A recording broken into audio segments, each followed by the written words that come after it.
Tevet, c'est très compliqué pour moi, mais comme il y a ce qu'on appelle dans la base d'Hachem le bitoul, c'est-à-dire que tu t'annules, tu te là et tu fais ce qu'on te dit, au bout d'un moment, il faut le faire. Alors chaque année, hein? Ouais, bitoul, c'est à l'annulation, tu te... Non, surtout avec un rave, tu vois, c'est-à-dire, moi mon rave, c'est le même depuis mon alia. J'ai une confiance incroyable en lui, et puis il a fait ses preuves avec moi, bon, Hachem.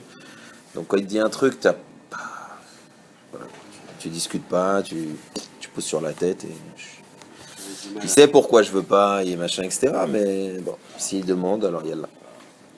Enfin, c'est pas lui en réalité, hein, c'est clair qu'il y a plein de... Il y a et un sujet d'Alacha dedans et un sujet Rouhani dedans, tu vois. Il y a plein de choses qui sont jouées avec le chapeau. Ils ont pas tous tapé une crise, tu sais. Allez, demain on se met un chapeau et ça y est, on est bouillant. Il y a plein de trucs derrière, mais bon. Et là, enfin, on va pas parler. Je suis pas venu vous parler de mon chapeau, hein, même si il est sur la tête. Ne te moque pas, hein. Bonjour. Okay. Je suis venu vous parler d'un détail, Rosh Hashanah. Petit détail. Petit, ouais. Petit détail de quelques jours ajoutés à Shabbat cette année. On enchaîne.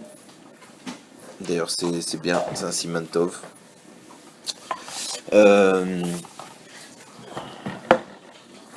Regardez, il y a dans chaque fête, imaginez un jour, vous décidez de... Enfin, pas un jour, hein, vous pouvez le faire dès demain. Vous décidez de partir dans un endroit. Vous dites, ok, je vais aller me prendre des vacances, je sais pas moi... Thaïlande, Uruguay, Costa Rica, ce que vous avez envie, et Punta Cana. Alors il y a deux façons de faire. Ou vous prenez le truc du Club Med, vous voyez le nombre d'étoiles, vous voyez s'il y a de la planche à voile, vous partez.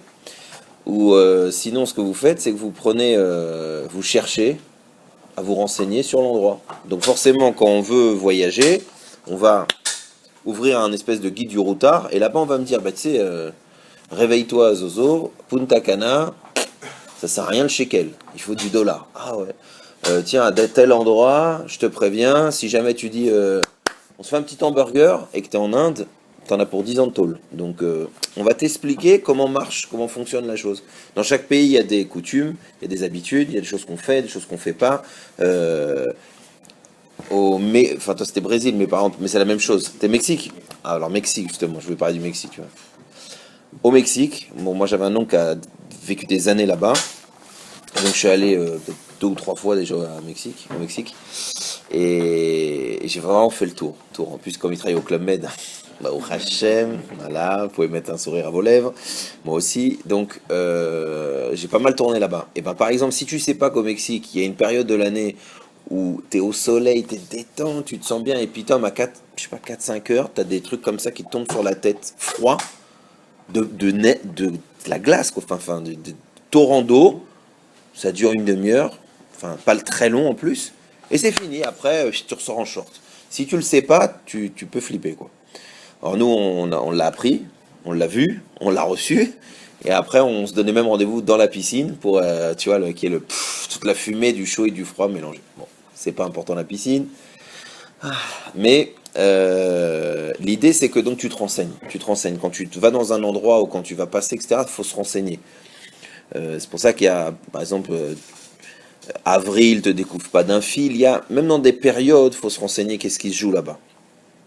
Pourquoi je vous dis ça? Parce que quand arrive Rosh Hashanah, j'ai fait le tour, et je vais pas le faire avec vous, je veux pas vous embêter, on est trop copains pour ça. Quand je fais le tour avec mes élèves ou dans les yeshivot où je travaille, etc., et que je leur dis, ok, c'est quoi Rosh Hashanah pour toi? Qu'est-ce que tu vas faire à Rosh Hashanah? C'est quoi la Vodat Hashem de Rosh Hashanah? Qu'est-ce que t'attends de Rosh Hashanah? Alors j'entends plein de choses, des choses très bonnes. J'entends souvent, écoute, c'est un moment de prière.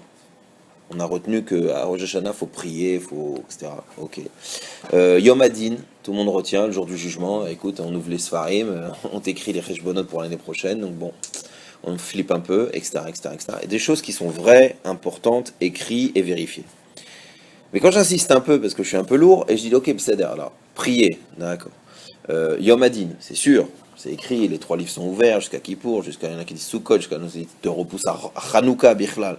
Ok, on va écrire, on va Ktiva avec Khatimatova, on va écrire et signer toute ton année. Il faut savoir que c'est pas que la parnassa physique, c'est pas que les choses physiques, c'est aussi les choses spirituelles.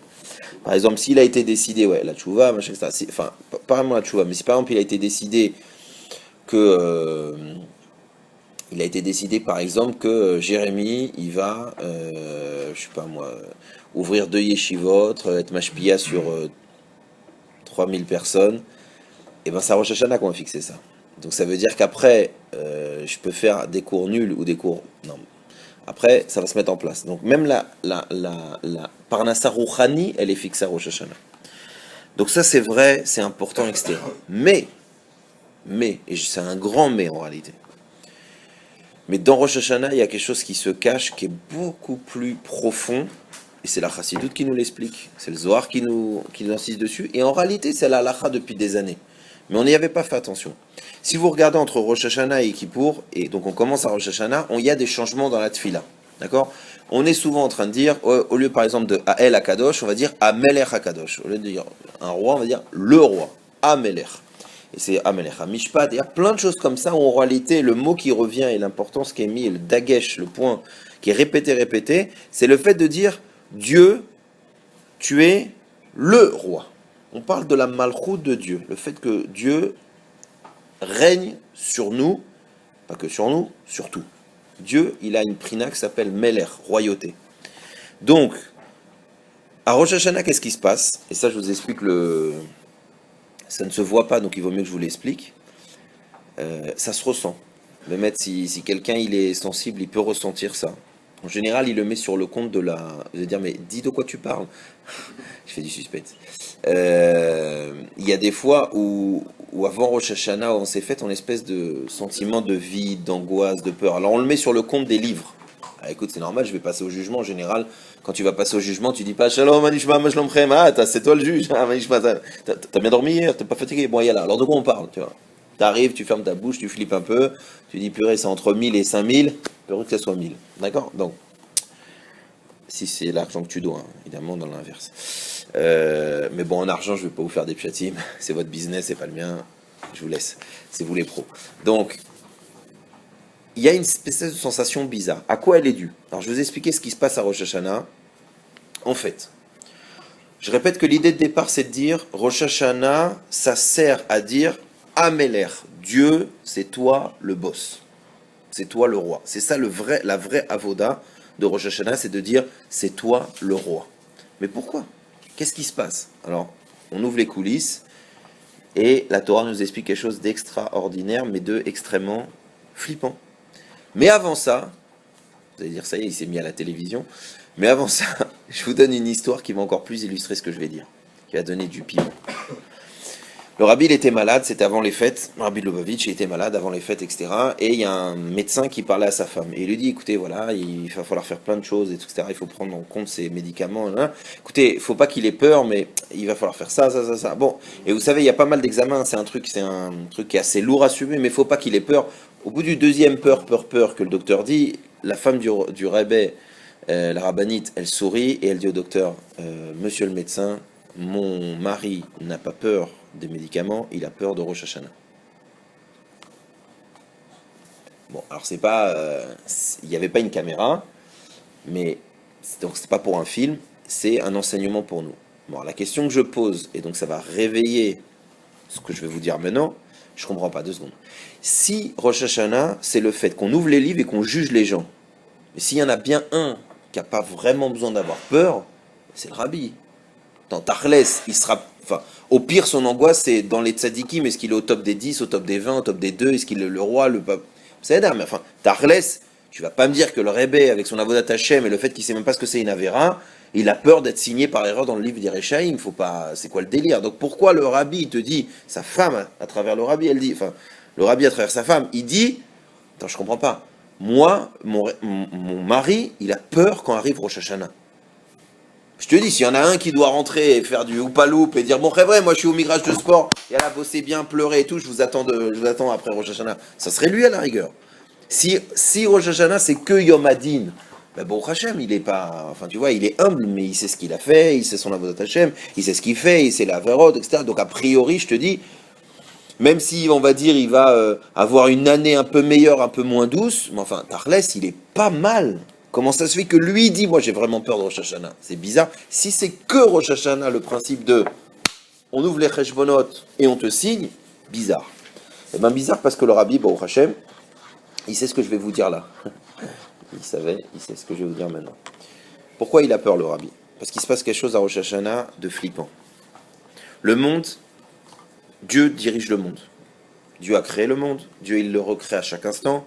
Dieu il est le roi sur ce royaume. Ce royaume il a plusieurs mondes, il a nous, il a des peuples, il a des endroits, etc. Ok. Pour diriger toutes ces choses-là, il y a une prina, il y a un tafkid, un rôle que Dieu a qu'on appelle Meler. C'est la royauté. Alors, pour nous c'est facile à comprendre, ben, un roi il est là, il regarde, il donne, il distribue l'argent. Ok, c'est-à-dire, imaginons que c'est ça. Dieu il est roi sur tout ça.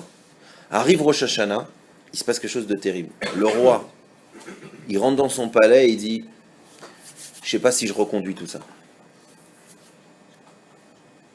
Ça veut dire qu'il ramène tous les ministres, il ramène tout dans le palais et il dit « Je suis le roi, mais c'est pas sûr que ça continue ». En réalité, toute la vitalité, toutes les kochot, toutes les lumières, tout ce qui tient et qui a tenu et qui va tenir le monde, Akadosh Baruch Hu, il dit « Regarde, moi aussi je fais du cheshbon, moi aussi je fais des calculs. » Et il se retire, pas de son siège, parce que sinon on est mal, mais il retire tout. Donc avant Rosh Hashanah, tu as une espèce de sensation comme ça, que tu mets des fois sous le fait de dire, bon c'est Yom Hadin, c'est un Yom important, tu vois les gens en blanc, les gens ils sont sérieux, c'est une prière qui est plus longue, etc. Mais il faut savoir qu'il y a vraiment quelque chose qui se passe, et si ça se trouve c'est un Neshama qui se dit, allô, proprio, monsieur, les clés, lumière s'il vous plaît, d'accord? Parce qu'en réalité, Akadosh Baruch Hu, il se retire et il dit, regarde, c'est pas automatique que je veuille c'est pas tellement automatique que je veux être le roi. C'est pas tellement automatique. Mettez-vous à ma place. Moi, je suis un roi divin. C'est-à-dire, je suis Dieu. C'est vrai. Mais gardez votre tête d'humain. Toi, tu dis à un mec, s'il te plaît, viens me chercher en bas de la société. Il est pas là. Bon, tu dis, il a dû avoir un empêchement. Le lendemain, tu dis, t'oublies pas, tu viens me chercher à la société. Le deuxième, il est pas là. Troisième, quatrième, au bout d'un moment, où tu lui dis, écoute, oublie-moi, ou tu t'énerves. Au bout d'un moment, une fois, deux fois, trois fois, quatre fois, quand la relation entre deux personnes, elle n'est pas forcément ce qu'elle est, au bout d'un moment, ça a des conséquences. Donc arrive Rosh Hashanah, et Akadosh Baruch Hu, il dit, je suis le roi. Mais un roi, il a besoin de quoi? D'un royaume et d'un peuple. Si je vérifie pas où en est mon royaume, où en est mon peuple, à quoi je suis roi de qui, de roi de quoi? Donc à Rosh Hashanah, il y a quelque chose de terrible qui se passe, c'est qu'Akadosh Baruch Hu, il se retire, entre guillemets, du monde. C'est le même mouvement qu'il avait fait à la création du monde. Qu'est-ce qu'il a fait pour créer le monde? Il s'est retiré pour donner une place à autre chose. Chas v'shalom, c'est pas autre chose qu'il n'est pas là, mais autre chose, ça veut dire pouvoir créer à travers lui. Donc c'est le même mouvement, mais ça fait peur, parce qu'en réalité, il s'enlève, et et là tu vois la dimension, mais c'est magique ce qu'un juif il fait. C'est magique. Un juif, quand il va rentrer dans Rosh Hashanah, et qu'il va dire à Melech HaKadosh, etc., etc., si ça n'était que, mais c'est important quand même, attention, cette dimension, elle s'annule pas, chas v'shalom. Mais si c'était que, j'essaye de failloter parce que je vais avoir des bons points devant le moré, si t'es un peu droit, tu te dirais, c'est un peu boucha ce que je fais, c'est un peu honteux, purée. Toute la journée, je m'en tape. Arrive Rosh Hashanah, je flippe un peu parce que je sais qu'il se passe quelque chose d'important, et d'un coup, je me ramène avec ma chemise blanche fermée jusqu'en haut, et j'essaye de pas bouger de mon livre. C'est bien, c'est gentil, c'est mignon, mais comme je l'ai fait il y a 2 ans, il y a 3 ans, il y a 4 ans, il y a 5 ans, il y a 6 ans, il y a 7 ans, il y a 8 ans, au bout d'un moment, ça fait un peu du réchauffé. Tu pourras avoir cette sensation de dire, je suis pas vraiment honnête, purée. Alors si tu as augmenté, si tu t'es perfectionné, tu dis, bah, j'ai fait un effort. Mais il y a quelque chose de bizarre. Si je vous dis, si c'est que cette Nekuda-là, même si elle est importante, elle est vraie, et oi va voy de penser que Rosh Hashanah, c'est du tekes, et que vraiment on va pas être tous écrits et signés. Ça c'est sûr, c'est vrai. Mais il y a une dimension profonde qui est extrêmement importante. Quand Dieu il se retire, chaque juif qui va dire Amel et Hakadosh, chaque juif qui va se rapprocher de la Beth Knesset pendant Rosh Hashanah, chaque juif qui va entendre la mitzvah du jour qui est le shofar, c'est-à-dire une expression au-delà des mots, un espèce de cri, et le shofar, c'est Yitzhak, et Yitzhak c'est la rigueur, c'est ce fameux Tzimtzum, c'est le fait que Dieu se retire. Donc si toi tu sonnes pas du shofar, tu dis pas mais moi, ma vie, comme Yitzhak a dit, moi ma vie je m'en fous. Si ton ratson c'est que je meurs, tu le fais. Si ça bénit ton nom, ça bénit ton nom. Mais qui est le roi? C'est moi? Non. Donc ta volonté, je la veux, je la fais. Donc Yitzhak qui représente vraiment ce truc-là. Donc on souffle dans le shofar parce qu'on ne peut pas exprimer en réalité. C'est dur à exprimer à quel point on veut que Dieu est notre maître. C'est dur parce que nous on est des bassar vadam, on est des hommes. Et dans notre rapport de t'es mon chef, alors il y a t'es mon chef parce que t'es plus grand que moi, t'es mon chef parce que t'es plus fort, t'es mon chef parce que t'as plus d'argent, t'es mon chef parce que t'as plus d'expérience, ce que tu veux, mais il y a une espèce de rapport. Or là, le rapport entre Dieu et nous, réellement, si on est mis de bonne haine, si on réfléchit, c'est un rapport d'essence profond. Il n'y a aucune logique qui nous donne à vivre à nous. Une créature qui peut lui dire oui ou non. C'est pas normal, c'est pas Egioni, c'est pas Sikhli, c'est pas un intellect humain peut pas comprendre. Pourquoi Dieu il permet une créature qui va lui faire un doigt d'honneur? Excusez-moi du terme. C'est pas compréhensible cette chose-là. Ça peut être que divin. Miséricorde, oui. El Rachum, c'est pour ça qu'on fait des slichot. Pourquoi dans les slichot on n'arrête pas de répéter El Rachum, Vechanoun. Cette Rachmanout là, c'est les 13 attributs. 13 c'est Ahava, 13 c'est Echad. C'est pour dire, mais c'est incompréhensible en réalité. Ouais, c'est extrêmement puissant, mais je répète, en réalité c'est parce que c'est lié à une chose d'essence. Dieu, la Torah et nous, c'est une seule chose. C'est une seule chose. Alors donc je reviens à l'histoire. T'arrives Rosh Hashanah et Dieu se retire et d'une certaine manière, l'avoda qu'on va faire à Rosh Hashanah, merci beaucoup, l'avoda que va faire à Rosh Hashanah, elle va déclencher chez Dieu le fait qu'ils disent, ils réouvrent les portes et qu'ils disent ok, le roi est là. Le roi est là. Vous êtes mon royaume, vous êtes mon peuple. On continue. C'est quelque chose d'extraordinaire en réalité. C'est tellement extraordinaire que tu comprends pourquoi après, entre Rosh Hashanah et Kippour, on te dit toutes les mitzvot que tu veux faire, même si tu n'es même pas sûr de les continuer, fais-les, ça compte. Pourquoi? Parce qu'on est dans l'euphorie. On est dans l'euphorie que quoi? Qu'Akadosh Baruch Hu, il a accepté. Alors nous, ça s'est automatisé parce que on n'a jamais vu Chas Shalom qui n'est pas un juif qui sonne du chauffard, qui réveille l'envie à Dieu de dire attends, on n'est peut-être pas Besséder, on n'est peut-être pas situé là où il faut, mais c'est pas shoot que t'es le roi, et c'est pas shoot qu'on te veut comme roi.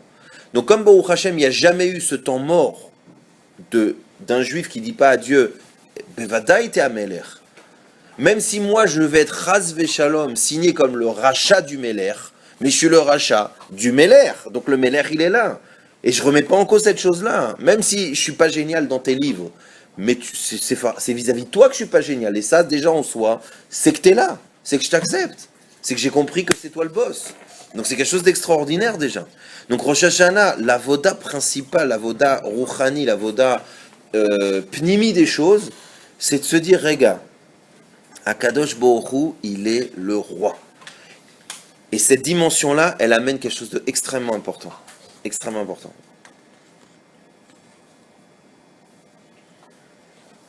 Merci.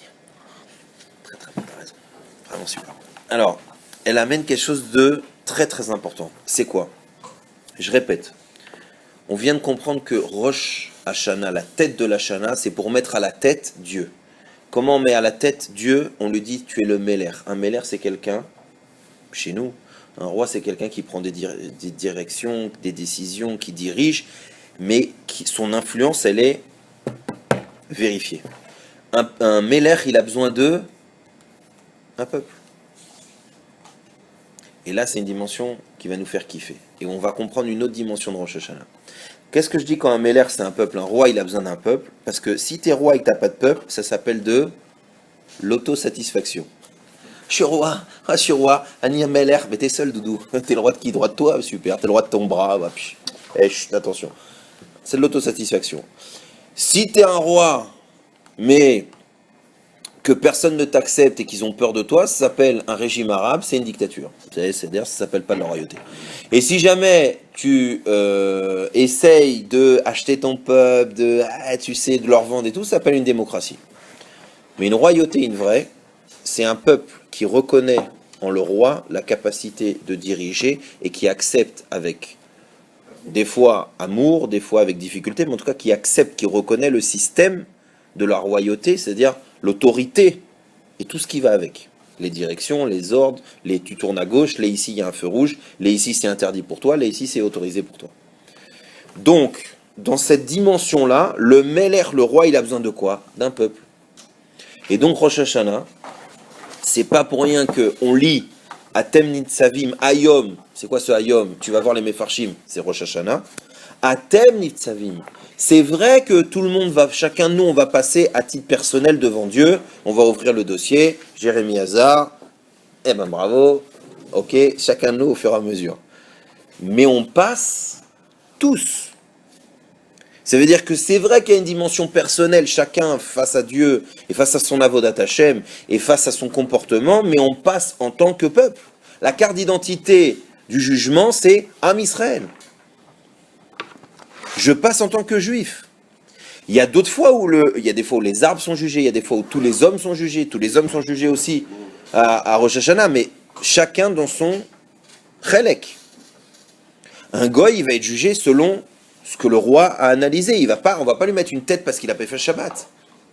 C'est pas dans les ordres du roi.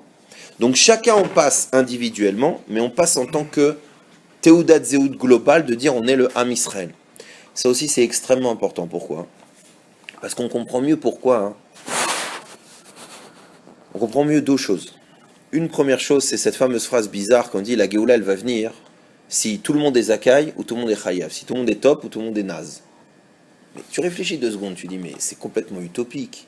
Si on parle du grosso modo d'une moyenne globale de gens bien ou une moyenne globale de gens nuls, ok je comprends. C'est-à-dire quand on arrive à 51 ou à 49, hop, on appuie sur le bouton et on fait la Tmouna.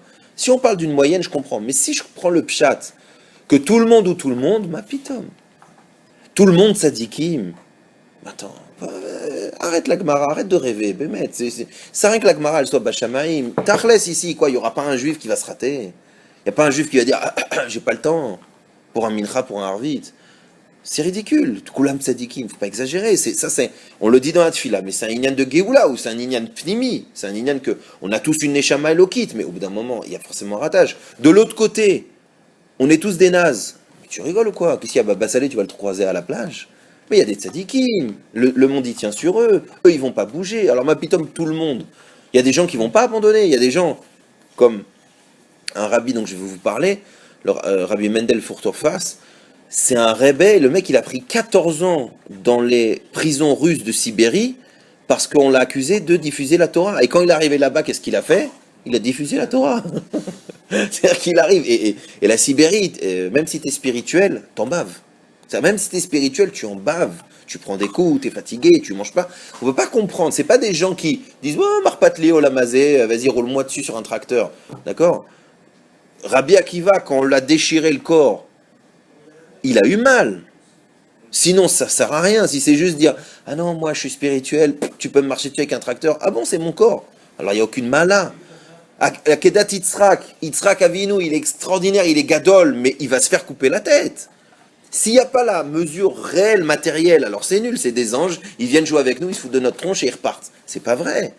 Ce Furtorfas là, quand il a pris 14 ans de Sibérie, il les porte les pierres. Les coups, il les prend sur la tête. Il dort comme un crevard, Chazvé Shalom, dans 12 personnes dans 4 mètres carrés. Ça, il le vit vraiment. Mais il a le corps spirituel de dire, t'es juif. Eh bien, on parle de quelque chose. Tu dis, mais où il est le mec? Mais il est là. Donc, c'est-à-dire qu'il n'y a pas, j'annule. Il est là, mais cette chose-là, elle ne prend pas la place que ça prendrait chez quelqu'un de normal. Parce qu'il a le corps spirituel qui aide à élever la matière et élever les nisyonotes. Donc, ce Rabbi Furtorfas là, il te dit, il est là-bas en Sibérie pendant 14 ans, je ne sais pas si tu imagines, et il croise un juif, et ce juif-là lui explique qu'il travaille dans un cirque, et que sa spécialité à lui, c'était être funambule, quoi, marcher sur un fil, un équilibriste, et il dit, oh dommage, il faudrait que je te montre et tout, évidemment, dans une cellule de 3 mètres carrés, l'équilibriste, c'est pas génial.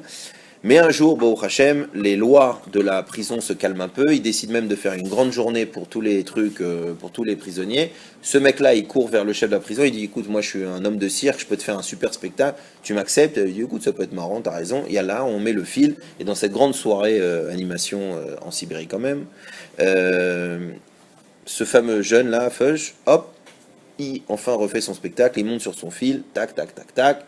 Le mec, il applaudit, il se balade, il va, il revient, il descend, son yom de gloire, tout le monde applaudit, machin. Évidemment, il court vers le Rebbe Mendel, et il lui dit, t'as vu que je t'avais dit que je sais faire, t'as vu, c'est impressionnant, c'est impressionnant. Il dit, ah, c'est magnifique, c'est magnifique.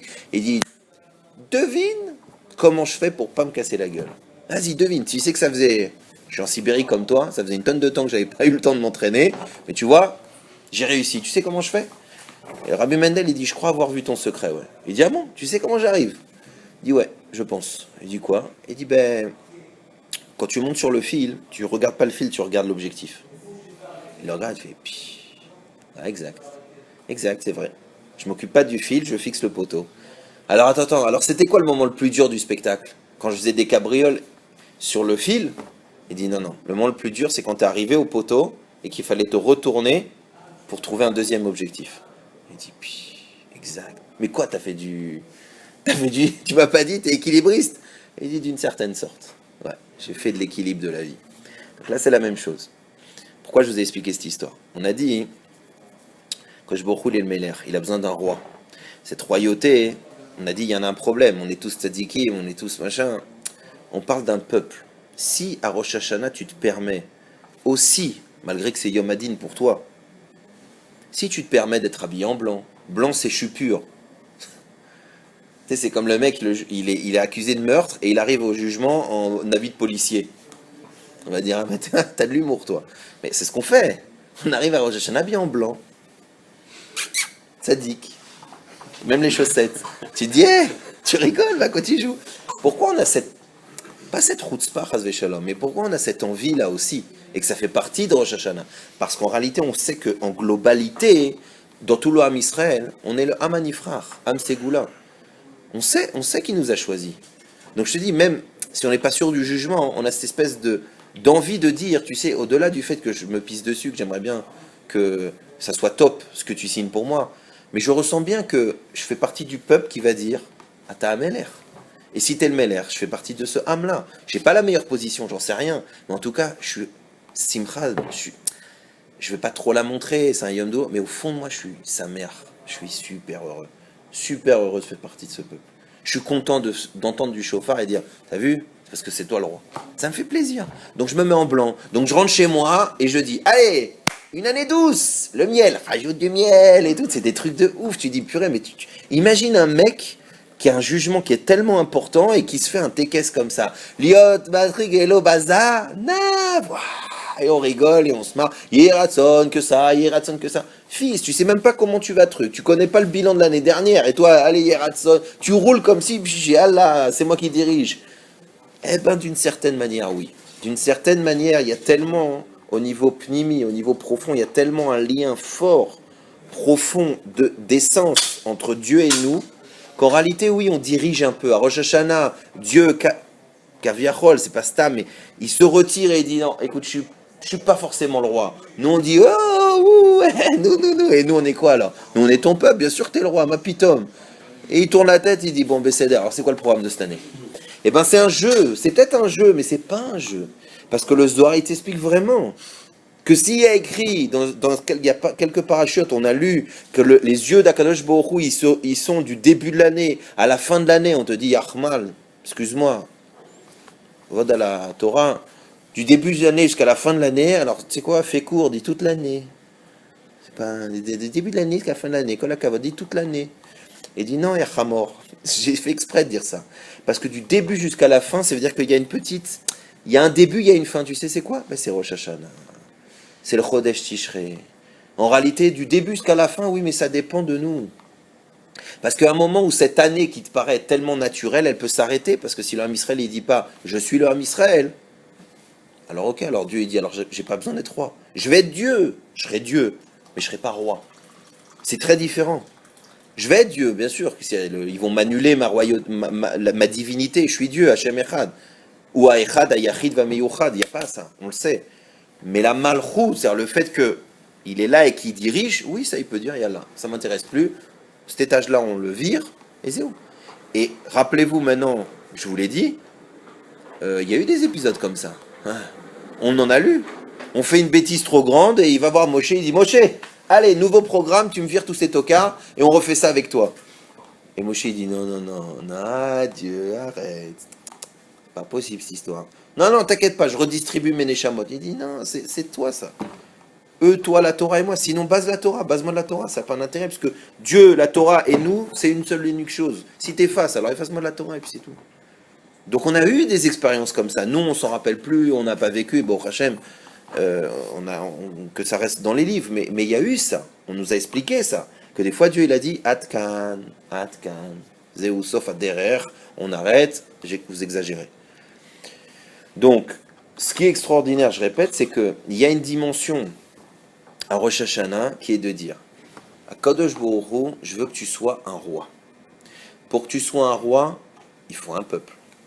Eh bien, c'est moi ton peuple. Donc, le fait que je participe à ce tekes de dire, c'est toi le roi, Amelech HaKadosh, c'est toi le roi, c'est toi qui dirige, c'est toi qui va signer. Et je te dis, au-delà de ma signature personnelle, j'espère qu'elle sera la meilleure et qu'elle sera pour chacun de nous la meilleure. Amen. Mais au-delà de ça, je fais partie de ce mouvement qui s'appelle Am et Melech, et je sais que si je suis appelé Israël, la Shon Roche, c'est parce qu'à Rosh Hashanah, c'est Israël, la roche, qui va donner à Kadosh Baruch Hu son rôle de Rosh HaMemshala. Il y a toute une dimension de on met le gouvernement en place. Alors c'est pas des élections, parce que Chas Shalom, tu peux pas dire et si je veux pas voter pour Dieu, c'est où la coupa? Bon, même si dans cette paracha on te dit t'as le libre arbitre. C'est ça le libre arbitre, c'est dire, vous savez, j'ai rappelé à mes élèves une phrase, ils m'ont dit non, non, alors je leur ai sorti la Gemara. N'oubliez pas qu'il y a écrit dans la Gemara quelque chose qui était hallucinant, parce qu'on ne comprend pas le kohar d'un juif. On a du mal à comprendre ce que c'est, ce qu'Akadosh Baruch Hu, il a donné par amour à ses enfants. C'est quelque chose qui est l'Oyehuman, le Zohar, il passe des pages et des pages à expliquer, mais pourquoi il a créé le Ham Israël. Pas le Ham Israël qui peut fauter. Comment? Pourquoi? C'est pas compréhensible. C'est pas compréhensible. N'importe quel roi, au bout d'un moment, il dit, écoute, fiston, t'es mignon, ça fait la 8e Ferrari que tu mets dans le mur, tiens un vélo. Tu peux pas, au bout d'un moment, faut arrêter. Non. Il y a quelque chose vraiment, c'est le Zohar, il passe des heures à essayer de dire, mais c'est par l'essence, c'est quoi? Jusqu'à arriver à dire que il y a quelque chose chez chacun de nous, et le Tanya, il insiste encore plus, il dit, un chelek d'Akadosh Baruchu, Eloki, il y a quelque chose d'Eloki en toi, mamash. Et le Tanya, il rajoute mamash, vraiment. Vraiment, c'est pas, ouais, t'as quelque chose de beau en toi. Non, non. Mamash. Je dis, mais c'est pas possible. Dieu ne peut pas être en moi. Si, il y a un chelek d'Elokut qui est en toi. Mamash, un vrai. C'est très dur. C'est pour ça que avant de t'expliquer tout ça, on te dit les pensées de Dieu sont pas tes pensées. Il faut comprendre que ce qu'on va toucher comme notion, c'est des notions qu'on a un sechel Adam, il peut pas comprendre. On te prépare, mais quand après tu arrives au texte, on te fait toucher à quelque chose qui est très difficile. Comment Akadosh Baruch Hu, Enon Milvado, qui n'est pas fini, il peut être dans quelque chose de fini, et ainsi de suite, et ainsi de suite. On va pas parler de ça. Mais il y a donc un lien profond entre nous et lui qui dépasse tout. À Rosh Hashanah, la dimension qu'il faut réveiller dans ce lien profond d'essence, au-delà de tout, c'est le fait qu'on dit que on veut qu'il soit notre roi. Et hop, on va à la deuxième partie du shiur. J'ai pas vu la transition. Je la refais? Oui. On y va. Dieu c'est le roi.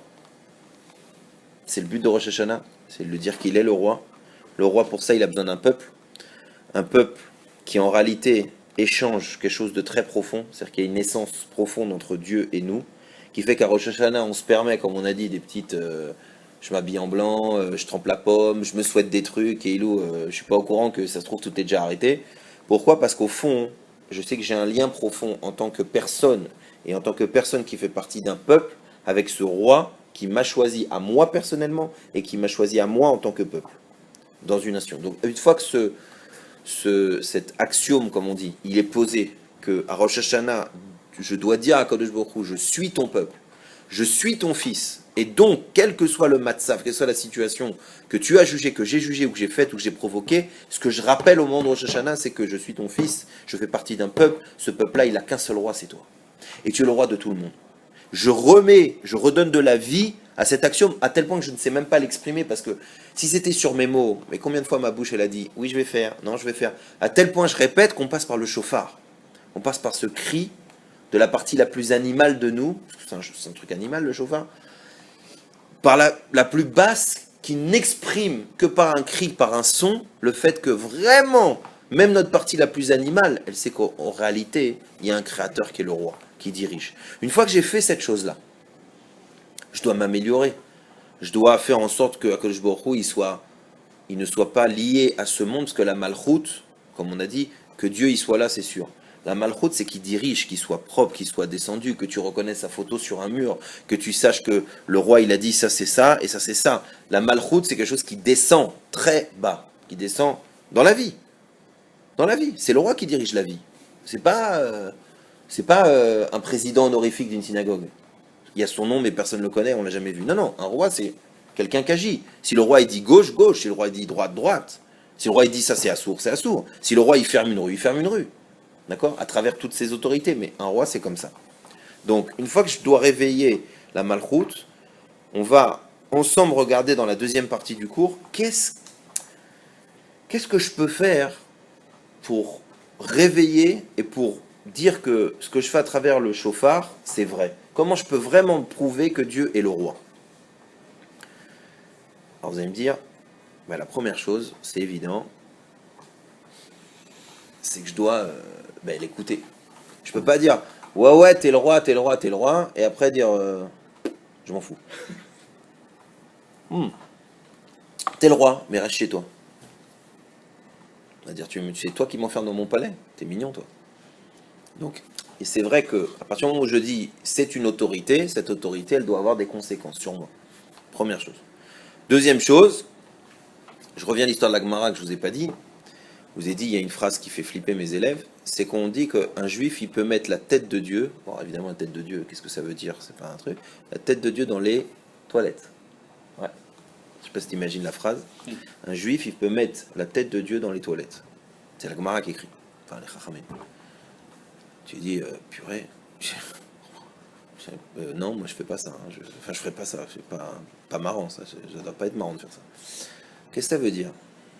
En fait, c'est ça. C'est-à-dire que quand tu es un peuple, que tu as l'effigie du roi ici, et nous on l'a là, en bas, machin. Bon, on l'a partout l'effigie. On est khatimé, on est signé qu'on est juif. Et pas simplement parce qu'on est beau gosse, on a un petit nez et on a de l'argent. On a une khatima gouf, une khatima nefesh, qu'on est juif, qu'on est attaché à ce roi. Cette khatima là, quand après je sais pas si par exemple, je sais pas, Stam, le roi il a dit assourd de manger du cochon. Et toi on te voit en train de porter un cochon. On va dire, mais attends 2 secondes. Attends, mais il est roi de.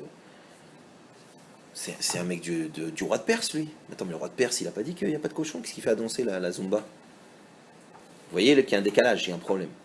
C'est pour ça que la Gemara, elle dit, oui, tu peux mettre la tête de ton roi dans les toilettes. En réalité, c'est pas parce que tu as dit ça, mais si tu fais pas, tu l'humilies. Ce qu'on appelle le Chiyuv Lashem, tu l'humilies, tu te moques de lui, tu le rabaisses. En réalité, lui, il t'a dit, je vous présente mon ambassadeur, et toi, ils ouvrent la porte, et paparazzi, t'es allongé comme ça, avec un gros verre de vodka en train de dire c'est à boire, c'est à boire. Et il dit bon, Réga, mon ambassadeur est en train d'étudier quelque chose, on va revenir dans 1 heure. La honte. N'oubliez pas que le Zohar, il dit pourquoi Kadosh Baruch Hu, il n'accélère pas la Géoula? Pourquoi il ne nous libère pas? La seule et unique raison qui est donnée, pas à cause de la Vodat Hashem, pas une seule qui est répétée, en long et en large, parce qu'il ne veut pas nous faire honte. Rappelez-vous cette histoire que je vous ai donnée du mariage, où le fils du roi, il arrive, le frère il arrive en pyjama, il veut pas ça. Il veut pas qu'un juif il ait honte. Je sais pas si tu comprends la dimension extraordinaire. Il veut pas que quand le voile va tomber et que la Elokout va briller dans le monde et que tous les peuples vont reconnaître ce qu'on est en train d'expliquer et que les juifs vont reconnaître ces choses-là, il veut pas qu'il y ait un goy qui regarde un juif et qui fait... Il veut pas ça. Pour un seul de ses enfants, il est prêt à retarder tout parce qu'il ne veut pas qu'un de ses enfants ait honte. C'est pour ça qu'il s'organise pour que chaque juif, il ait un réveil, il ait un mérite, il ait une bonne action, il ait des gens qui l'aiment, il ait des gens... Hein? De quoi? Honte que t'es le fils du roi et que quand on ouvre la chambre du roi, t'es tout nu sur une bicyclette en train d'embrasser un singe. C'est pas un comportement de prince. C'est ça. C'est de ça dont on parle. On n'est pas près de l'avoir, là. Ouais, Shabbat, en boîte de Non, ouais. Israélien.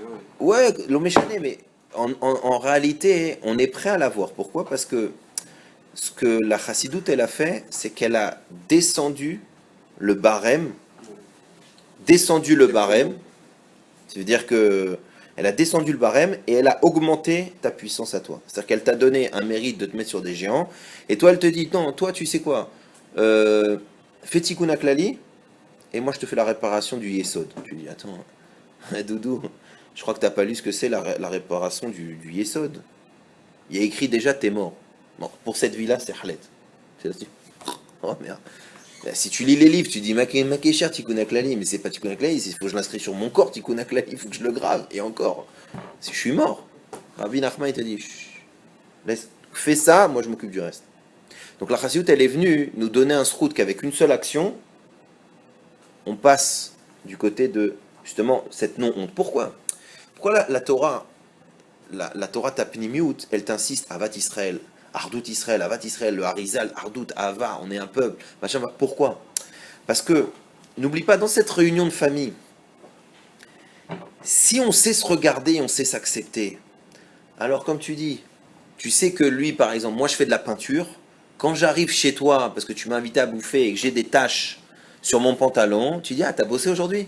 C'est-à-dire, tu te dis pas, il me charrie ou quoi? Il peut s'habiller le mec quand il vient. C'est quoi ce truc-là? Non, tu sais que je fais de la peinture. Donc quand il y a l'âme Israël, il s'accepte et il se regarde. Et il dit, oui, yesh rachaim, yesh benonim, sadikim. Alors tout ça c'est tzibour. Et qu'en réalité c'est un âme Israël comme ça, en entier. Oui, il y a dans le corps une partie qui est un ongle, qui est insensible, qui est pas agréable. Tout ce qu'on a dit. À partir du moment où je sais accepter l'autre, je sais le rentrer dans cette mouna globale, qu'on est le âme Israël chai. Et c'est vrai que c'est plus agréable d'être la douce peau de bébé que l'ongle qui fait mal, c'est vrai, mais malgré tout, tout ça, ça fait partie d'une entité au niveau gouf et au niveau neshama qui s'appelle Am Israël. Alors je réveille chez Dieu le fait que quand le Am Israël y rentre, quand tu as 700 000 personnes qui vont arriver d'un coup devant toi, tu n'as pas le temps de regarder s'ils ont tous des baskets. S'ils rentrent un par un et que chacun rentre en groupe, tu peux dire, regarde, t'es qui toi? Ephraim, attends, faut que tu me ramènes ça, ça et ça. C'est qui ce mec-là qui est avec toi? Attends, mais il n'a pas d'arc. Vous êtes les spécialistes de l'arc. Tu me le dégages, celui-là. Tu as le temps de regarder. Mais si on vient qu'Evatachat, comme un bloc Echad, avec les tzadikim devant nous, avec les avot devant nous, ça a l'air, l'entrée, elle est faite. On suit. Torquédé, on suit. Et chacun avec un mérite. Donc c'est ça que la Géoula, pourquoi on l'accélère? Parce que quand chacun de nous, on prend le joug de Dieu sur nous, même si le lendemain tu vas faire Shabbat, tu vas mettre les tuilines, après tu vas rater Shabbat, etc. Mais si tu prends le joug de Dieu, tu acceptes cet axiome de dire Dieu dirige le monde, je fais partie de ce peuple avec des barbiches, ce peuple avec des chapeaux, ce peuple avec des péotes, ce peuple sans péotes. Mais c'est mon peuple, et moi je fais partie de ça. Et le jeu c'est le même pour tout le monde. Alors tu rentres dans cette dynamique-là, et là où tu rentres, on te donnera du mérite, parce que chaque juif il fait des mitzvot. Il en fait tout le temps, c'est la Gemara qui le dit aussi. Il est malé, puisqu'on va parler des rimon, alors il est malé mitzvot karimon. On a tous des mitzvot. Quand il se débrouille justement pour qu'on n'ait jamais honte. Maintenant, de quoi je voulais vous parler dans la deuxième partie, il va nous rester, Baruch Hashem, pas trop de temps, comme ça vous n'allez pas me sauter dessus. C'est que on revient au fait que justement cette dimension de peuple qui répond à un roi, d'accord? Le roi, il sait, entre guillemets, que le mec qui s'occupe des autoroutes, ben c'est sûr que s'il le met à jardiner, le jardin, il va être moche. Parce qu'un mec qui fait des autoroutes, c'est plutôt ambiance bitume, noir et droit. Donc pour faire le jardin du roi, ça va être un peu moche. C'est vrai, il le sait. Donc, maintenant, qu'est-ce qui se passe? Puisque la dimension de Am Israël, de Am, elle donne la dimension de roi au roi à Dieu, c'est quoi un peuple? Un peuple, c'est quelqu'un qui... Un peuple, c'est des gens qui prennent, qui ont des, comme on a dit dans le guide du retard du début, qui ont une monnaie commune, qui ont un discours commun, qui ont des intérêts communs, qui ont... D'accord? Le Ham Israël, sa carte d'identité, c'est la Torah. T'as envie, t'as pas envie, tu te sens proche, c'est dur, c'est un autre problème. Mais la carte d'identité du Ham Israël, c'est la Torah, c'est à ce moment-là qu'on a été appelé peuple, quand on a reçu la Torah. De la même manière qu'on prend une dimension de peuple quand on vient sur la terre d'Israël. Donc il y a un endroit géographique et il y a une puissance pnimi qui fait que c'est Ateudat Zéout de je suis Am Israël. À part le fait, évidemment, qu'on est juif par sa mère, et ainsi de suite, etc., l'espèce de hiérarchie, quoi, d'héritage. Maintenant, le Am Israël, il est une entité. Dans cette entité, il y a des règles, il y a des choses. Maintenant, je vous donne un exemple très marrant. J'arrive à Paris.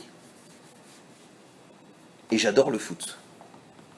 Et je me dis, au prochain match de foot, je vais au parc et je me fais un kiff. Et je suis là-bas et je commence à crier oh, oh, oh, oh, comme tout le monde et tout. Et d'un coup, je ne sais pas pourquoi, je vois à peu près la tribune en entier qui me regarde. Je commence à voir la tribune d'en bas qui me regarde et sale. Et je me fais déchirer et sortir en 4 morceaux de la porte du Parc des Princes. Et je ne comprends pas ce qui s'est passé. Je ne sais pas ce qui s'est passé. Regardons les caméras. Ce petit jeune qui était venu kiffer, il avait un t-shirt où les couleurs étaient bleu et blanc, et il y avait un espèce bizarre de M, un peu bizarre, avec un O. Comme ça, un t-shirt comme ça, bleu, blanc, avec un M et un O un peu bizarre écrit. C'est-à-dire qu'en gros, il est venu au Parc des Princes avec un maillot de l'OM. Forcément, son amour du foot, ça ne s'est pas transmis. Vous pouvez faire la même histoire inversée avec le PSG à un stade de l'OM. Qu'est-ce que je veux dire par là? Quand tu vas dans un endroit qui a un système établi, qui a des règles établies, tu ne peux pas dire ça va, c'est un Barça ou Benfica, ça va, c'est un maillot de foot. Non, mais t'es fou, toi, quoi, tu comprends pas. T'arrives avec un maillot de Barça au Benfica, et il t'étrangle, les mecs, ils disent mais qu'est-ce qui va nous provoquer, celui-là? Pourquoi je parle de ça? Dans cette dimension qui s'appelle peuple, comment je sais les règles qui existent, pas simplement entre moi et Dieu, les tefilines, etc. Comment je sais que quand je pose ma main sur lui, je ne l'agresse pas? Comment je sais que quand tu vas me demander quelque chose, j'ai le droit de te dire oui ou non? Comment je sais cette chose-là? C'est quoi le code? Par exemple, toi, tu as le maillot de Marseille, moi j'ai le maillot de PSG. Comment on sait cette chose-là? Vous savez comment on le sait? Il y a une partie du Shulchan Aruch qui s'appelle Choshen Mishpat. Une partie du Shulchan Aruch qui te dit les relations humaines ont une dimension divine. Tu fais pas ce que tu veux. Mais j'aime le foot, Achi. Ouais, Achi, ce que tu veux, mais c'est pas malin d'arriver avec un maillot de l'OM chez je sais pas quelle tribune du PSG. C'est pas malin. Alors ça, on s'en fout, c'est des ch'touillottes, c'est des divergences débiles, l'homme est chané. Mais là, ce qu'on peut tirer de cette image-là que j'ai donnée, c'est que je ne peux pas prétendre être un peuple si je ne sais pas et je ne comprends pas les interactions aussi au sein du peuple. Si demain, je vais arriver et dire « Oh, le ministre, ça va doudou ?» et je fais une grosse bave et je tape dans le dos. Je vais me faire déchirer par le vaille que j'approche déjà. Et je vais dire « Oh, il a la grosse tête. » Mais non, mais les ministres, ça n'a rien à voir. C'est-à-dire qu'il y a des règles. Au sein du peuple, il y a des dimensions. Pourquoi elle est importante, cette dimension? Parce que si le chauffeur du car, il oublie qu'il est le chauffeur et il se prend pour le touriste, et qu'il se dit « Ah, j'adore, mais qu'est-ce que c'est beau. Eze yofi, eze. » Attends, mais 2 secondes, je kiffais le paysage. Non, mais toi, t'es gentil. T'es chauffeur, tu mets tes mains et tu kiffes ton compteur. C'est pas le moment de kiffer. Si tu veux kiffer, un jour, tu fais l'inverse, tu te mets derrière. Si le guide touristique, il se dit rêverait, ouais, c'était dur, hein. Allez, moi aussi, je me fais une petite sieste tout net. Tu dis, mais pourquoi je l'ai payé, le mec? T'es guide, t'es censé raconter ta vie et nous, on t'écoute ou non. C'est ton rôle. Donc, il y a des interactions. Si je parle de peuple, je comprends qu'il y a des interactions entre nous pour qu'on soit un peuple. Pour qu'on soit un peuple. Pour que chacun ait sa place. Dans le Shulchan Aruch, cette partie qui dirige réellement nos rapports, et surtout c'est les rapports d'argent, etc., c'est le Choshen Mishpat. Et c'est une partie du Shulchan Aruch que personne n'étudie. Pourquoi? Parce que, là encore, Dieu, on revient à Dieu, Dieu il est le roi. Ouais, je vais faire tchouva. Yallah. Donc Dieu il est le roi, ça veut dire, je fais tchouva, donc je mets une kippa. Très bien. Je fais tchouva, donc Dieu est le roi, je fais Shabbat. Très bien. Dieu est le roi, donc je mets les tuilines. Très bien, très bien, très bien. Akol tov veyafé, tov veyafé, tov veyafé. Mais dis-moi, tu fais tchouva au sein de quoi? Au sein d'un peuple. Donc si ta tchouva, elle est uniquement un espèce de... Je passe par derrière, j'embrasse le bon Dieu, j'ai dit, t'es content? J'ai fait Shabbat? Il va dire, oui, mais attends, t'es gentil, reprends ta place au sein de mon peuple. Et prendre sa place au sein de son peuple, c'est comprendre qu'est-ce qu'on a le droit de faire. Et on revient à quoi? À Avat Israël, Ardut Israël. Qu'est-ce que j'ai le droit de dire sur un autre juif? les lois de la Shonara. Qu'est-ce que j'ai le droit? Comment je gère les biens de mon frère? Si je ne sais pas que toi tu t'en vas de la pièce ou tu es devant moi, si je ne sais pas que quand je fais comme ça va? Ça va? Je l'emmerde, je le vole, je le machin, tout ce que tu veux, mais il y a une tonne de choses que la Torah me dit, mais mis à marque que tu as le droit de toucher à son téléphone. C'est son téléphone. J'arrive dans le bureau du mec, je dis, oh là là, je m'assois sur sa chaise, je la déplace un peu, je commence à prendre un stylo, j'écris, machin, et à la fin, je mets le stylo dans ma poche et je me barre. Mis à marque que c'est ambiance du travail. Alors là encore, tu dis, ben, ouais, mais attends, mais Jérémy, mais c'est pas moi. Si Akadosh Baruch Hu, à Meler, il a donné des règles de business, il a donné des règles de conduite, pas que Neiga, de tout. Pourquoi? Parce que c'est la preuve qu'on est son peuple. Si son peuple, c'est uniquement des représentants, tu sais, c'est pour serrer les mains dans les dîners de gala et tu mets juste le drapeau de Uruguay, Paraguay et les voitures s'alignent et on mange des petits fours et on se casse et on fait ce qu'on veut, ça s'appelle pas un royaume, ça s'appelle des mini-rois qui viennent se faire bonjour et qui s'offrent le saumon entre eux. Mais c'est pas un peuple, ça. L'Uruguay et le Paraguay, c'est des peuples différents. Mais nous, on peut pas faire ça. Nous, on est au sein d'un même peuple. Donc cette interaction de comment on se comporte, elle devient beaucoup plus importante maintenant. Si je dis à Melech HaKadosh, t'es pas que Melech parce que je vais faire Shabbat, t'es pas que Melech parce que je vais mettre les tefilines, Barour que oui, mais je suis Melech parce que dans l'interaction de mon peuple, je sais qui je suis, je sais ce que j'ai le droit, et je sais ce qui te fait honte, et je sais ce que entre gens du peuple, on s'est mis d'accord. Et on s'est mis d'accord de prendre tous le maillot du PSG, et pas celui de l'OM, ou l'inverse. Ne me regardez pas bizarrement, je m'en fous du foot. D'accord? Donc, c'est ça le truc. Donc maintenant, quand il y a écrit dans la Torah qu'il y a des halachot, et là je vous dis, Baruch Hashem, Ishtabach Laboré, je peux vous dire que moi sur Rosh Hashanah, j'ai des kavanot, parce que le fameux rabbin, que Dieu le bénisse et lui donne longue vie, qui m'a mis le chapeau sur la tête, enfin qui me l'a remis pour la 8e fois en 2 ans, il m'a obligé à le remettre. J'ai embrouillé la veste, mais vous inquiétez pas, ça reviendra. Ok, ce grand rave, qui est mon rave, m'a dit, mais Jérémy, je suis très fier de toi. Allez, ouais, moi aussi un peu. Ouais, je vois ma main, des cours, des machins, tatati, voilà, colle à cavote, j'écoute ce que tu dis, machin, vraiment. Mais dis-moi, tu vas aider les gens pour qu'ils fassent tchouva, pour qu'ils mettent les tefilines, machin, super, colle à cavote, bémet, pour les shalom bayit, super. Mais par exemple, ces gens-là, ils vont venir avec des problèmes. Tu sais, il m'a dit ça, il m'a fait ça, le mec il me doit ça, surtout dans le business, dans machin, il y a eu ça. Comment tu vas répondre? Alors moi j'ai dit, bah je vais vous demander. Et donc il m'a dit, écoute fiston, il est temps que tu fasses Rosh Hashanah. À partir de maintenant, tu as une chavruta avec moi de 2 heures par semaine sur Rosh Mishpat. Et je te préviens, tu risques d'avoir des poils de barbe qui vont tomber. Parce que c'est une partie du Shulchan Aruch à tomber par terre, qui est dure. Mais sache une chose, tu peux pas aider si tu sais pas ça. Parce qu'il y a un moment donné où tu vas vouloir faire bien, mais tu vas faire contre la volonté de Dieu et tu vas créer des problèmes entre les gens. Alors moi évidemment, ça me rappelle pas une histoire extraordinaire. Il y a de ça 2 ans. 2 ans. Je vais voir un jour mon Rav et je lui dis, Rav, est-ce que vous pouvez me prêter 1000 shekels? Je sais qu'il a un gmar. Je dis, est-ce que vous pouvez me prêter 1000 shekels? Parce que j'en ai besoin. Alors il me dit, ah bon, pourquoi? Qu'est-ce qui se passe? Alors je dis, voilà, bah, écoute, j'ai plusieurs comptes.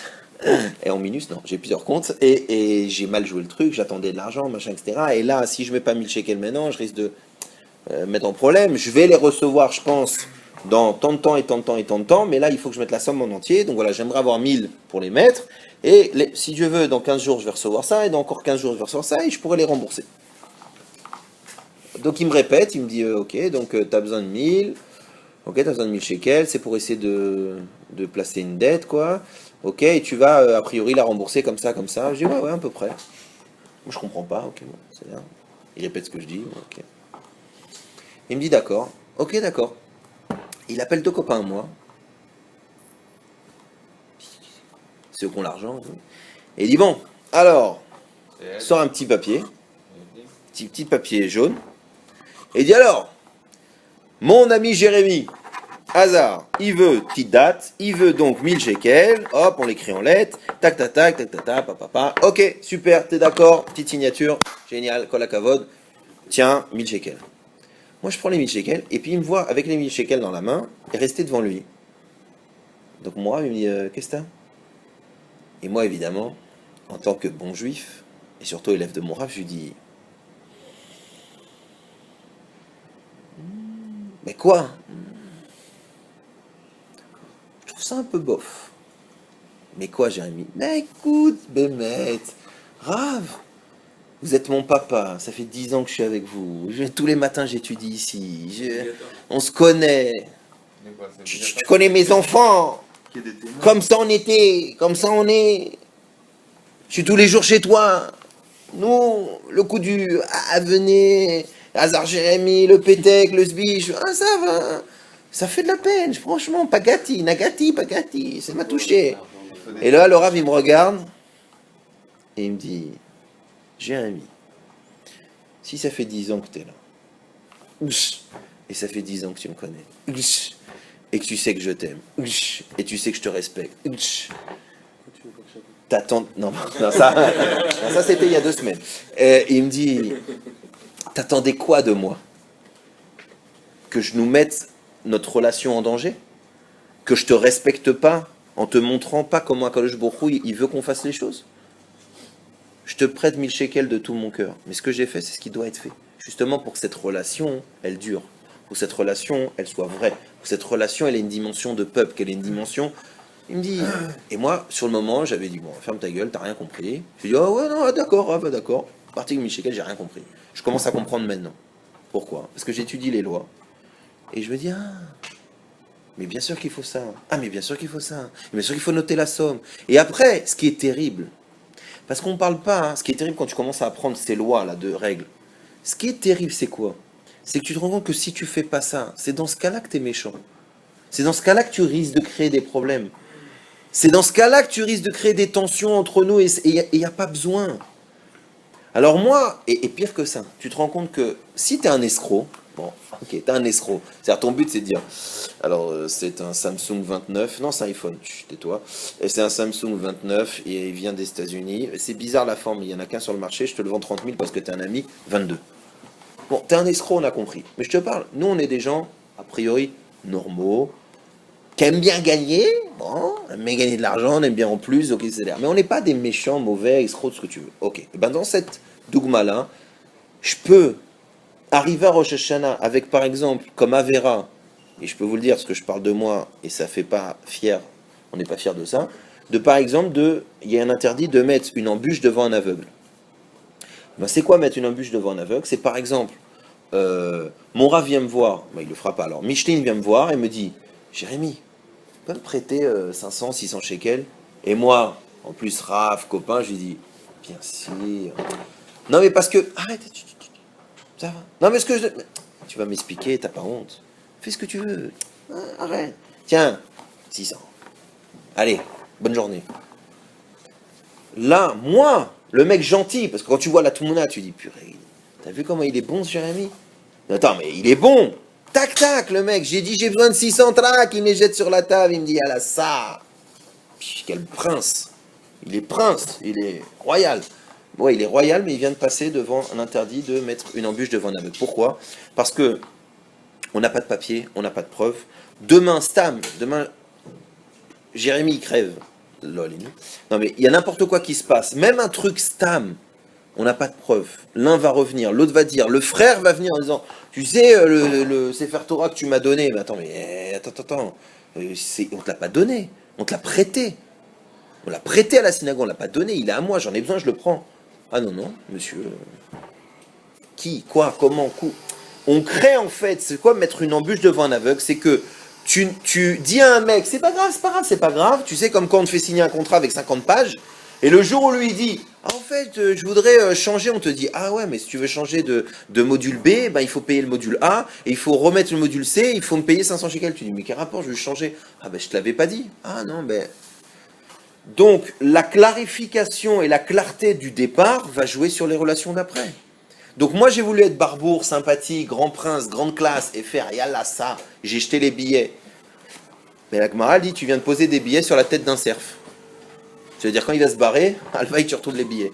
Pourquoi? C'est pas que t'es méchant, t'as prêté l'argent, t'es méchant. Tu lui as pas posé de questions, t'es méchant. Tu lui as donné tchic-tchac, tu veux lui faire plaisir. Mais tu peux être appelé méchant, oui, parce que si tu ne prends pas les précautions pour que cet acte, il soit un acte d'un juif face à un créateur dans un royaume qui a un fonctionnement, même en étant le plus gentil, tu peux faire une bêtise.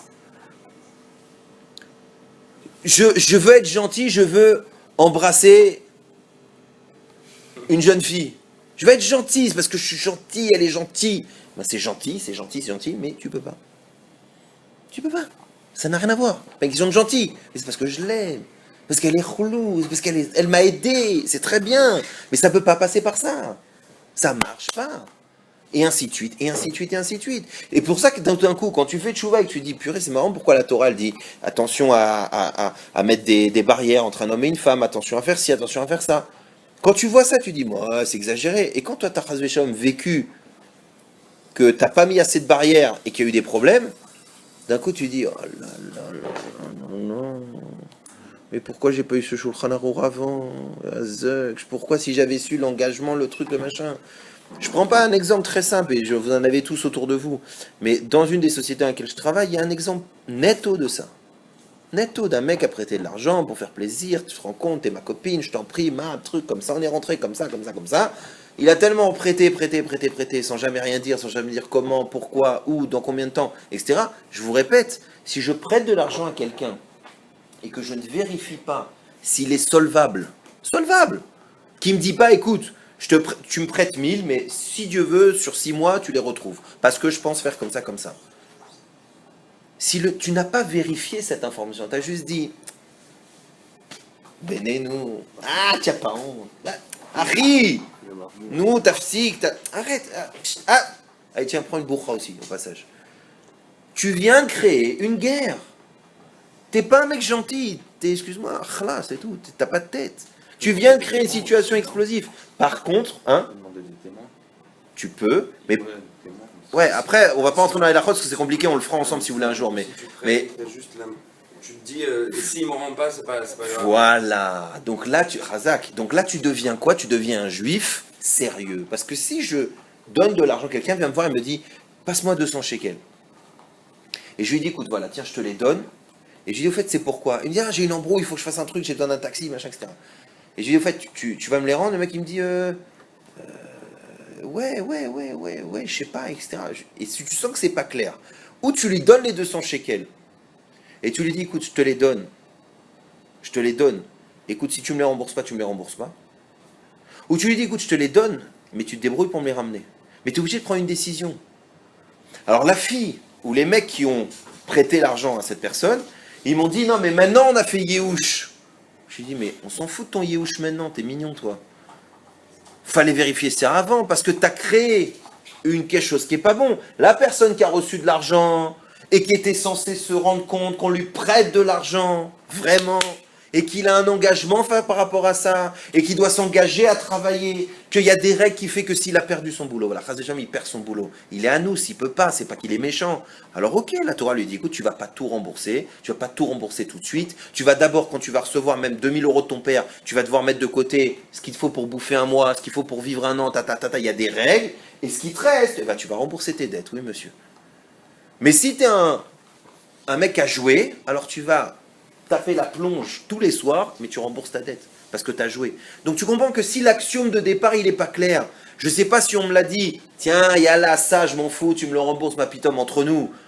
Je l'ai laissé sous-entendre que lui, il pensait, machin. Je crée une seule chose, le fait qu'on va se taper, qu'il n'y aura pas d'Avet Israël ni d'Ardout. Si je dis les Khatrila, écoute, je te donne 200 shekels, et si je ne les revois pas, la brioute.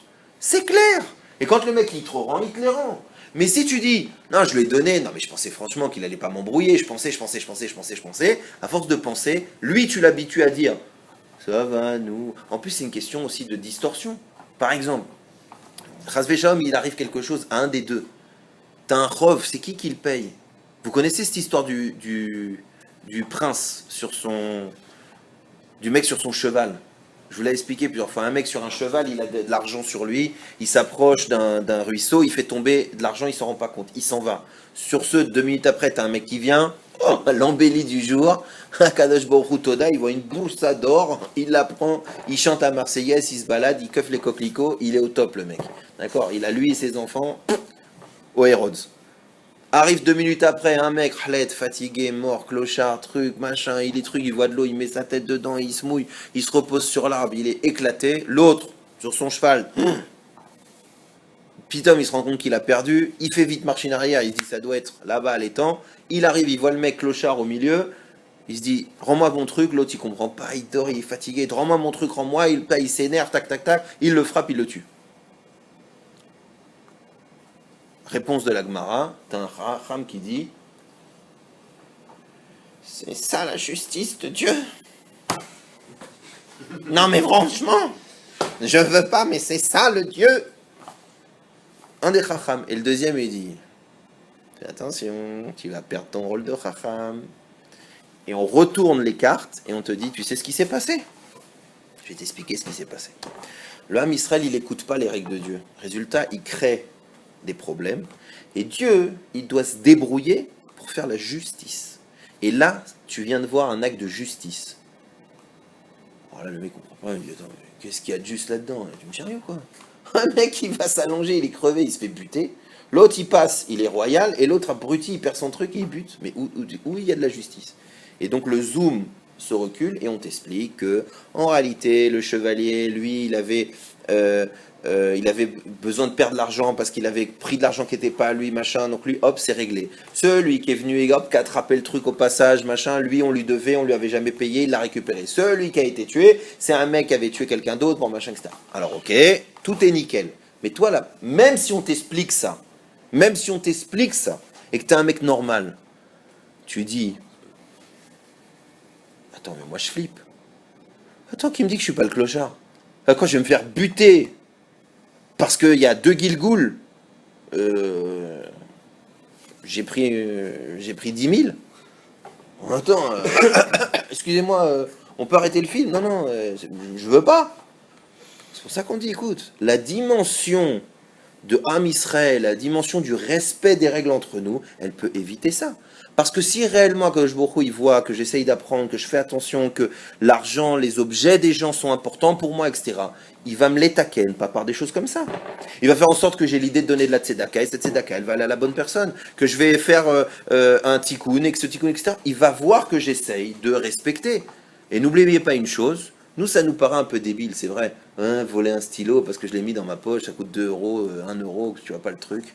Ok, mais vous savez pourquoi on réagit des fois comme ça? Parce qu'on n'a pas la notion qu'on est un Am Kadosh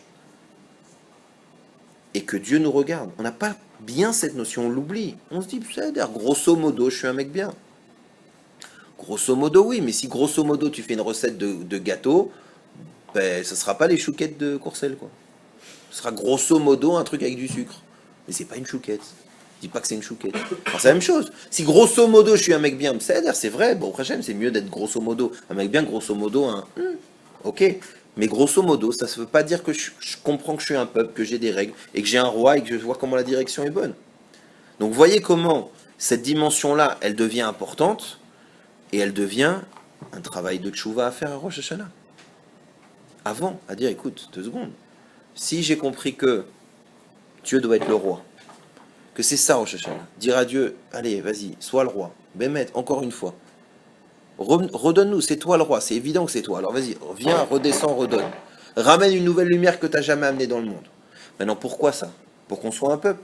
Alors dans cette compréhension que je suis un peuple et que je veux un roi, je vais essayer de raffiner, faire en sorte que ça se voit que le roi est roi et que le peuple est le peuple du roi. Que ça se voit et que ça s'habille dans tout. Dans ma façon de manger, dans ma façon de prier, dans ma façon de gérer mon business, dans ma façon de faire attention à mes affaires. Et je comprends maintenant pourquoi le Rebbe, il a peur de Rosh Hashanah. Il a peur parce qu'il a peur que Dieu dise « je ne veux pas être le roi de ce peuple, je ne veux pas diriger le monde ». Il a peur de ça. Parce que lui, il sait à quel point l'attachement entre lui, son peuple et Dieu, c'est quelque chose d'essentiel, d'important, quelque chose qui doit s'habiller. Et je comprends aussi maintenant, d'après ce qu'on a dit, pourquoi Tous les chachamim du Sod insistent tellement sur cette lignane de Avat Israël. Mais Avat Israël, c'est pas We Are the World, on danse tous ensemble. Va demander dans une boîte de nuit s'ils s'aiment pas et on dit ça sort. Donc c'est pas ça, Avat Israël, c'est un guéder. Avat Israël, ça se. Comment je sais que tu m'aimes? Justement, quand t'es mon rave et que tu me fais signer un papier. Pas quand tu me dis Achi, nous, bien sûr, tiens, chaque, et après on va créer des disputes. Et ainsi de suite, et ainsi de suite. Donc je comprends que toutes ces choses-là, elles ont un guéder, elles doivent s'habiller dans des règles et qu'il faut essayer de s'améliorer, de les apprendre, ou sinon, avoir ce qu'on appelle de la Hirat Shamaim. C'est quoi la Hirat Shamaim? Je ne sais pas, je pose la question. Je dis, regarde, je vais acheter un appart, je vais faire ci, je peux faire ci, je pose la question. Puisque je sais que je suis le Ham Israël, puisque je sais que mon rôle, c'est pas Stam, je suis pas un figurant dans un film. Puisque je sais cette chose-là, alors quand tout d'un coup je vais arriver vers un travail, je dis, attends, comment on fait ça? Quand tu as fait tchouva et tu as commencé à mettre les tefilines, tu n'as pas dit, chut, alaï les tefilines. Tu ouvres le truc, tu le mets là, tu l'enfiles, tu te mets le truc dans la gorge, tu dis, ouais, ça doit être comme ça. Chut. Non, tu as regardé autour de toi, tu as dit, ah, c'est marrant, ils l'ont tous sur la tête. Ah, mais ça, ils ne rentrent pas, chut, c'est le bras, ça. Tu sais, tu avais mis le truc avec le truc, et tu as commencé à regarder comment ça se fait, etc. Et tu as accepté le jeu. Tu as dit, ah ouais, ça, ouais, non, ça c'est vrai que c'est le bras, et ainsi de suite. Donc la même chose dans mes rapports avec l'argent, dans mes rapports avec ma femme, etc. Il y a des règles au fur et à mesure, tu te renseignes, tu regardes. C'est pour ça qu'il faut rester avec des rabbanim, des tamis, des chachamim, il faut regarder comment ils font, t'apprends. Et surtout, tu aimes ça. Parce que plus tu te renseignes, plus tu as envie que quand tu bois un café, tu le bois avec le bon Dieu, plus tu as envie que quand tu prêtes de l'argent, à un juif en tant que juif devant le bon Dieu, plus tu as envie de faire ça. Et plus tu auras le réflexe de dire, attends, on peut faire ça. Et après, ton kiff, ça sera de dire à ta sœur ou à ta tata, ouah, comment, ah, je suis heureux de te voir. Et tu pourras le dire vraiment. Pas tu fais, ça va, tu vas, bien, et t'as rien dit. Parce que ça, c'est pas un langage, c'est pas quelque chose qui va créer une relation moyenne, long terme, éternelle. Et c'est pour ça que Dieu nous a dit, fais attention. Donc vous voyez que Rosh Hashanah, le fait que Dieu soit roi, ça nous regarde à nous vraiment. Pour lui donner envie qu'il soit roi, il faut qu'on comprenne qu'on est un peuple. Et une des parties de la compréhension d'être un peuple, c'est de savoir comment on doit se comporter entre nous. Même dans les choses qui paraissent être des choses où a priori le bon Dieu il n'a rien à faire. Si, justement. Si c'est un roi, il n'est pas le roi du... Vous avez déjà vu un roi qui dit, bon moi je suis le roi des montagnes. C'est dans les films ça. Le mec il est roi de tout, il est roi de cette frontière à cette frontière. C'est pas, ouais, il y a le système D derrière. Enfin, si, aujourd'hui, oui, mais une vraie malchoute, c'est pas ça. Donc, c'est ça. Si je comprends que Rosh Hashanah, Dieu doit être le roi, que je suis son peuple, que c'est moi qui va redonner envie, Baruch Hashem, Akadosh Baruch Hu, de redonner, d'être le roi sur l'humanité et sur tous ces mondes, ça passe par ma compréhension qu'en tant que peuple, j'ai un devoir vertical et j'ai un devoir horizontal. Et dans ce devoir horizontal, je ne peux pas me dire être peuple si je ne comprends pas ma dimension et mon attachement et ce que je peux faire ou ce que je ne peux pas faire avec toi, mon frère, qui est du même royaume que moi. Et aussi avec les royaumes d'à côté, les goïms. Quand toute la journée, je dis marché même qui crève, les goïs, les français, les machins, renseigne-toi si tu as vraiment le droit de dire ça. Ouais, on s'en fout, on peut le voler, renseigne-toi. C'est peut-être pas sûr. Les hâtes, sois prudent. Et de la hirat shamaïm, ne dis pas shoot, qu'est-ce qu'il y a? C'est sympa, il veut m'aider, il raccompagne ma femme. C'est peut-être pas autorisé. C'est vrai que c'est plus sympa qu'un bus, mais Léa demande, regarde. Kosh Baruch Hu, il a fait la Torah pour que tu brilles, il n'a pas fait la Torah pour que tu prennes des coups. Mais nous, on met la Torah de côté dans certains inanimes, quand on prend des coups, après on dit ah. Et c'est pour ça aussi. Hein? Là aussi. Non, je te dis, il y a justement, j'attendrai d'éteindre l'enregistrement. Parce que bon. Mais on a fini le cours. Messieurs, dames, Tiva et Khatima Tova, je vous embrasse et je vous souhaite une bonne année. Je vais te le dire. Voilà, exactement. Moi, je vous donne ce que mon Rav a dit. Bémet, là encore, j'ai confiance en lui. C'est un Tamid Racham. C'est quelqu'un qui m'a prouvé dans tous les domaines qu'il a un Sechel Yachar, qu'il est vrai, qu'il est émet. Et voilà. c'est pas jamais, tu vois, c'est pas un Rav qui encourage le fait qu'on vole des goïms parce que c'est des goïms. Il a toujours trouvé ça complètement débile, en plus pas halachique. Simplement parce que, alors tu peux toujours trouver dire, hein, le voleur d'un voleur, c'est pas machin extra, et puis il y a écrit aussi partout qu'un peu de moussard, t'es gentil. Si justement les ambassadeurs du bon Dieu, ils se comportent comme ça, les goïms, ils vont avoir un grand respect pour nous. Bon, etc., etc. Donc c'est quelqu'un qui a Sechel Yachar. Sur les histoires d'Arabes, c'est pas du genre à dire il marche chez Mam tous les 20 secondes dès que c'est un goy.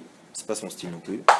Simplement, quand on lui a parlé de la Syrie, et qu'il a entendu certaines personnes dire ouais, il faut prier pour ce qui se passe là-bas et tout, il m'a dit écoute, moi je pense que c'est vraiment une ch'touillotte parce que on sait pas qui est Amalek aujourd'hui, c'est pas shoot. C'est les Mashiach qui pourra nous dire lui. Mais au-delà des personnes physiques amalécites, il y a le roi d'Amalek. C'est-à-dire qui correspond et prend les armes d'Amalek. Amalek, c'est quelqu'un qui est prêt à se tuer rien que pour te faire du mal. D'accord ? Et il m'explique que la Syrie, c'est connu, archi connu, même à l'armée, qui ne sont pas des grands Balt, Shulchan Arour et tout ce que tu veux, mais à l'armée, c'est connu que quand tu prends tous les pays arabes qui nous entourent, par exemple, on t'explique que quand on envoyait les soldats en Syrie, c'est le seul pays arabe que quand on envoyait un soldat israélien en Syrie, on lui donnait du cyanure. Parce qu'on lui disait, si tu te fais attraper en Syrie, casse, mord le truc, laisse tomber. Pourquoi ? Parce que là-bas, ils ont prouvé par A plus B que c'est pas on te met en shaoul et on va essayer de t'échanger contre truc, c'est minimum 3-4 tours de train accrochés à une voiture. Minimum. Ils l'ont prouvé à tel point, Chazvé Shalom, je te dis que l'armée disait à ses soldats, si vous allez là-bas, vous êtes pris, laissez tomber. C'était un ordre clair. Ils n'ont jamais dit ça pour la Jordanie, jamais dit ça pour l'Égypte, etc. Ça veut dire quoi ? Ça veut dire qu'on a vu et qu'on sait d'expérience que ce peuple-là, d'abord les Arabes en général, c'est des peuples de violents, c'est-à-dire, mais la Syrie, c'est vraiment un endroit où égorger sa femme parce que le couscous est froid, c'est une base de travail. C'est le rapport, tu vois, c'est le maillot de l'OM chez eux. C'est comme ça que ça marche. Donc on est face à des gens très compliqués, qu'on a du mal à savoir si c'est entre des hommes, des bêtes, ou que c'est même insultant de le traiter de lion, parce qu'au moins le lion, il aime sa lionne. C'est très compliqué à juger. Donc c'est pas shoot. Et c'est des ennemis ouverts du Ham Israël, et c'est des gens qui ont une haine profonde. C'est-à-dire qu'eux, ils peuvent s'entretuer entre eux, mais s'il y a un juif au milieu, ils vont s'arrêter 2 secondes pour nous tuer, et ils vont se remettre à se tuer. Donc c'est pas shoot que prier pour que ça se calme, je suis pas sûr que ça soit intéressant. Avoir un peu de peine, je mets ta peine dans un Santa Barbara, c'est peut-être plus efficace. Et surtout, ils ont qu'à faire ce qu'ils ont l'habitude de faire entre eux, et c'est où. Maintenant, ce qui se passe, c'est que, je vous raconte une histoire. Une fois, mon Rav, quand il était à l'armée, il était à l'entrée d'une prison. Et donc lui, il avait les dossiers de tous les prisonniers, c'était une prison vraiment dure. Et un jour, il y a un arabe qui vient, un arabe assez âgé, et il monte la pente comme ça, fatigué, machin, truc. Ok. Et lui, il était assis avec son truc d'ombre, sa bouteille de truc frais et tout. Et le mec, il arrive, il lui dit, ok, ouais, je viens voir tel prisonnier. Il dit, ouais. Il dit, laisse-moi m'asseoir et tout. Il dit, non. Il dit, donne-moi un peu d'eau. Il dit, non, tu vas rentrer, j'ai pas besoin de rien te donner. Tac, tac, tac, tac, tac. Chut, il le fait rentrer. L'officier qui était là, il va voir mon Rav et il dit, c'est honteux. Comment ? T'as même pas le respect de la personne, t'as même pas le respect de l'humanité, t'as pas. Et en plus, t'es religieux. Et c'est honteux, Et mon Rav lui dit, écoute, je te donne 2 règles, et après tu fais ce que tu veux, reste avec tes idées, je te donne juste 2 règles. Première règle, il y a expliqué que une pomme, elle tombe pas loin d'un pommier. Alors il y a des Anshe Segula, que Avram Avinu, son père, c'est un idolâtre, et lui, il devient un grand sadique. Mais il le devient, il le fait, et Befoal, il va plus chez son père. Donc il y a une vraie réalité. Mais ce mec-là, que son padré là, et que un peu fatigué là, il va le voir, ce mec-là, il a simplement, que tu saches, tué à la hache 7 personnes. Et pas 7 personnes sur un micré, dans 3-4 micrés différents. C'est-à-dire que c'est un mec qui a une hache dans le dos et qui, sur 4-5 fois sur un mois, il est capable pour des trucs différents de prendre une hache et de buter quelqu'un. Il y a évidemment une femme dans le lot et un gosse. L'homme échelé. Avec une hache, c'est pas classe, tu sais, sniper, pouf, je tire, je suis loin, ça m'écrit pas.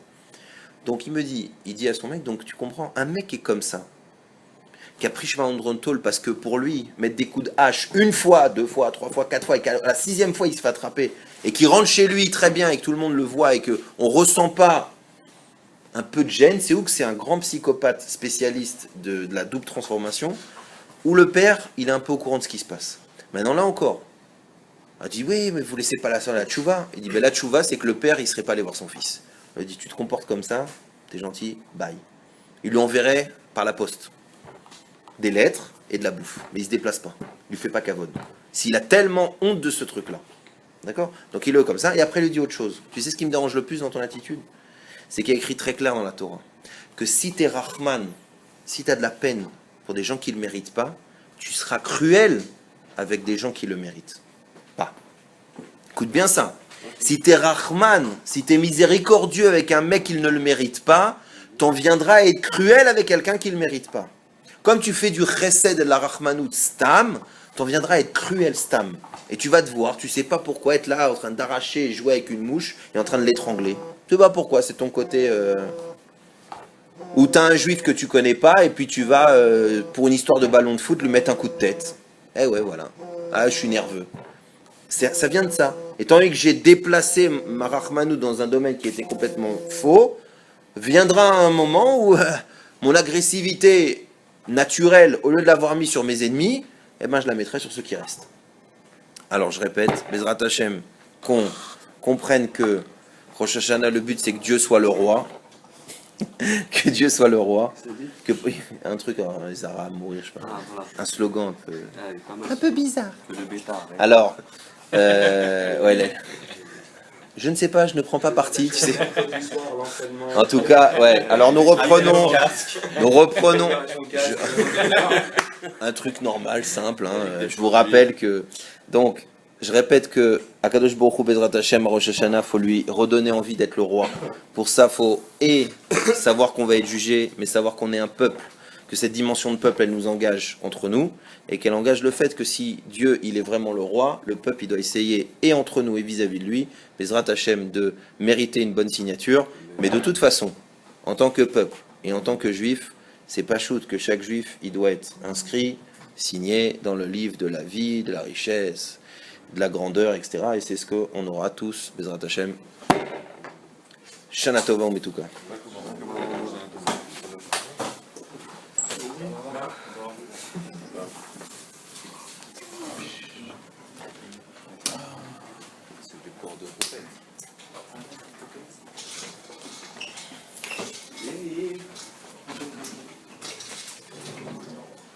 Ça va, Kzou?